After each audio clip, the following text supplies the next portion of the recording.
அனைவருக்கும் வணக்கம். ஸோ நம்மளோட சேனலில் பார்த்தீங்கன்னா நம்ம வந்து நிஃப்டி, பேங்க் நிஃப்டி, ஃபின் நிஃப்டின்னு சென்செக்ஸ் அப்படின்னு எல்லாத்துக்குமான சப்போர்ட் அண்ட் ரெசிஸ்டன்ஸ் டெய்லி வீடியோவாக பற்றிட்டு வந்துட்டுருக்கோம். அப்படி இருக்கும்போது இப்போ நாளைக்கு நிஃப்டிக்கு மேஜராக கூட சப்போர்ட் எது அப்படின்றத பார்ப்போம். ஸோ இன்றைக்கி எக்ஸ்பீரியை பார்த்தீங்க அப்படின்னா பெரிய லெவல் மூவ்மெண்ட் இல்லை, ஓகேங்களா. ஸோ கிட்டத்தட்ட நம்மளோட ரெசிஸ்டன்ட் ரேஞ்சை தொட்டுட்டு எகைன் வந்து கன்சால்டேஷன் தான் பண்ணிட்டு இருந்தாங்க, பெரிய லெவல் மூவ்மெண்ட் இல்லை. இப்போ நாளைக்கு நிஃப்டிக்கு மேஜராக கூட சப்போர்ட்னு பார்க்கும்போது 26,137 அப்படின்றது நாளைக்கு மேஜராக கூட சப்போர்ட்டாக இருக்கும். இதை பிரேக் அவுட் பண்ணால் தான் நல்லா வந்து அடுத்தது வந்து ஃபர்தராக வீக் ஆகிறதுனா பாசிபிலிட்டிஸ் இருக்குது. அதுதான் ஃபஸ்ட்டு சப்போர்ட்னு பார்க்கும்போது 26,087. ஸோ இது ஒரு ரீட்ரெஸ்மெண்ட் லெவலாக இருக்கும். ஸோ இந்த இடத்துலேருந்து ரீட்ரெஸ் பண்ணிவிட்டு அகைன் பிரேக் அவுட் பண்ணுதுன்னா அடுத்த சப்போர்ட் 26,000 தான். அதையும் பிரேக் அவுட் பண்ணுச்சுன்னா 25,924. இதில் வந்து சப்போர்ட் ரேஞ்ச் ஆக்ட் ஆகிறதுன பாசிபிலிட்டிஸ் இருக்குது. இப்போ மேஜராக கூட ரெசிஸ்டன்ட் அப்படின்னு பார்க்கும்போது 26,219 மேஜர் ரெசிஸ்டண்ட்டாக இருக்கும். இந்த ரெசிஸ்டன்ஸ் ஒன்று பிரேக் அவுட் பண்ணுதுன்னா இன்றைக்கி டேவோட ஹையான கிட்டத்தட்ட 26,270. ஸோ அந்த இடத்துக்கு போயிட்டு இந்த ரீட்ரெஸ்மெண்ட் லெவலுக்கு போயிட்டு எகைன் ரீட்ரெஸ் பண்ணிவிட்டு திருப்பி வந்து பிரேக் அவுட் பண்ணுறாங்க அப்படின்னா அடுத்த ரெசிஸ்டன்ட் ரேஞ்சுன்னு பார்க்கும்போது 26,351. அதையும் பிரேக் அவுட் பண்ணுறதுனா 26,433. இதுதான் வந்து நிஃப்டிக்கு மேஜராக கூட ரெசிஸ்டன்ட் பிரேக் அவுட் பண்ணிச்சுன்னா ஆக்டாக கூட ரெசிஸ்டன்ட் ரேஞ்சு. இப்போ மார்க்கெட் சைட்வேஸ் அதை நோ ட்ரேடிங் ஜோன் சொல்லக்கூடிய இடம்னு பார்த்தா சைட்வேஸ் ஏரியான்னு பார்க்கும்போது 26,219 மேஜர் ரெசிஸ்டண்ட்டுக்கும் 26,137 மேஜர் சப்போர்ட்டுக்கும் இன்பிட்வீனில் மார்க்கெட் ட்ரேட் ஆனிச்சு அப்படின்னா நாளைக்கு ஃபஸ்ட்டு 15 மினிட்லேருந்து அப்படி இதிலே ட்ரேட் ஆகிட்டு இருக்கு அப்படின்னா நாளைக்கு வந்து அது சைட்வேஸ் ஏரியாவாக இருக்கும், ஓகேங்களா.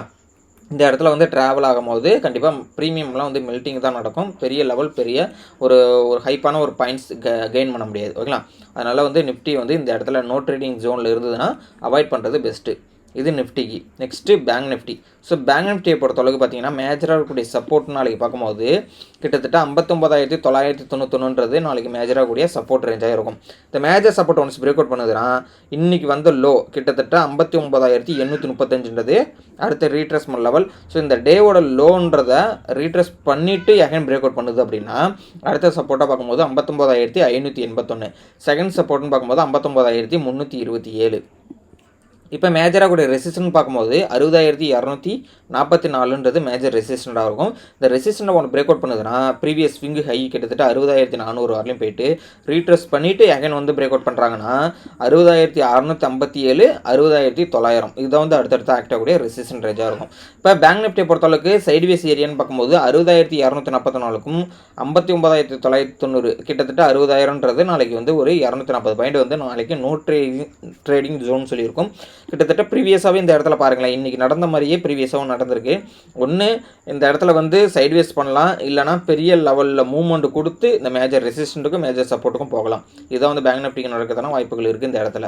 இப்போ ஃபைனலாக ஃபின் நிஃப்டி பார்த்துறோம். ஃபின் நிஃப்டியை பொறுத்தளவுக்கு பார்த்திங்க அப்படின்னா மேஜர் சப்போர்ட் நாளைக்கு பார்க்கும்போது 27,879 மேஜர் சப்போர்ட். இந்த major support once break out பண்ணுச்சுன்னா அடுத்த ரீட்ரெஸ் எப்படி பேங்க் நிஃப்டிக்கு வந்து இன்னையோட லோன்றது அடுத்த ரீட்ரெஸ்மெண்ட் லெவலாக இருந்ததோ அதே மாதிரி இன்னையோட லோவான 27,798 நாளைக்கு ஃபின் நிஃப்டிக்கு ரீட்ரெஸ்மெண்ட் லெவல். ஸோ இந்த இடத்த ரீட்ரெஸ் பண்ணிவிட்டு அகைன் பிரேக் அவுட் பண்ணுதுன்னா நல்லாவே வந்து ஃபாலோ ஆகும். அடுத்த சப்போர்ட்டு 27,667. அடுத்தது ஃபைனலாக இருக்கக்கூடிய சப்போர்ட்னு பார்க்கும்போது 27,536. இப்போ மேஜராக கூடிய ரெசிஸ்டன்ட் பார்க்கும்போது 28,011 நாளைக்கு வந்து மேஜர் ரெசிஸ்டண்ட்டு. இந்த 28,000 மேலே நாளைக்கு போகுது அப்படின்னா 28,091 அடுத்த ரீட்ரெஸ்மெண்ட் லெவல். ஸோ இதை வந்து ரீட்ரெஸ் பண்ணிவிட்டு அகைன் பிரேக் அவுட் பண்ணுதுன்னா அடுத்த ரெசிஸ்டன்ட் 28,222. Third resistant 28,354. இதில் வந்து ரெசிஸ்டன்ட் ரேஞ்சு. இப்போ மார்க்கெட்டு நோ ட்ரேடிங் ஜோன் சொல்லக்கூடிய இந்த சைட்வேஸ் ஏரியான்னு பார்க்கும்போது 28,011க்கும் 27,879க்கும் இன்பிட்வீனில் மார்க்கெட் ட்ரேட் ஆனிச்சு அப்படின்னா மார்க்கெட் சைட்வேஸ் ஏரியாவாக இருக்கும். ஸோ இந்த இடத்துல அவாய்ட் பண்ணுறது பெஸ்ட்டு. நான் சொன்னக்கூடிய லெவல்ஸ் எல்லாமே வந்து ஒரு எஜுகேஷன் பர்பஸ்க்காக யூஸ் பண்ணிங்க, அதாவது பேப்பர் ட்ரெயிலையோ பேக் டெஸ்ட்டுக்கோ யூஸ் பண்ணி பாருங்கள் எந்த அளவுக்கு ஒர்க் ஆகிருக்குன்றதை. நீங்கள் ப்ரீவியஸ் டேவோட வீடியோஸ்லாம் பார்த்துட்டு அதுக்கப்புறம் இந்த நம்மளோட சேனலை வந்து சப்ஸ்கிரைப் பண்ணிக்கிங்க. ஸோ நம்ம சொன்ன லெவல்ஸ்லாம் எப்படி ஒர்க் ஆகிருக்குன்றதை பார்த்துக்கிட்டு நீங்கள் இந்த மாதிரி பண்ணலாம். ஸோ நம்ம வந்து ப்ரீமியம் நம்ம இந்த நம்ம வந்து இப்போ ட்ரேடிங் வியூ ப்ரீமியம் வந்து யூஸ் பண்ணிகிட்ருக்கோம். ஸோ இந்த ப்ரீமியம் வந்து உங்களுக்கு வேணும் அப்படின்னா நம்ம கிவ்அவேல ஸ்டார்ட் பண்ண போகிறோம். ஸோ நம்ம தொடர்ந்து இந்த வீடியோலாம் பாருங்கள். கண்டிப்பாக வந்து நம்மளோட சப்ஸ்கிரைபர் ரேண்டமாக ஒரு 10 பேர் செலக்ட் பண்ணி நம்ம வந்து ப்ரீமியம் வந்து நம்ம கொடுக்க போகிறோம் ஃப்ரீயாக, ஓகேங்களா. ஸோ அதனால் வந்து இந்த ட்ரேடிங் வியூ ப்ரீமியம் 1 மந்த்துக்கு ஃப்ரீயாக வேணுன்றவங்க கண்டிப்பாக வந்து நம்மளோட சேனலில் கண்டினியூஸாக பார்த்துக்கிட்டே வாங்க. கண்டிப்பாக ஒரு நாள் வந்து நம்ம கிவ்அவே தர போகிறோம், ஓகேங்களா. ஸோ வீடியோ பிடிச்சிருந்தா லைக் பண்ணுங்கள், உங்கள் ஃப்ரெண்ட்ஸ்க்கும் ஷேர் பண்ணிவிடுங்க.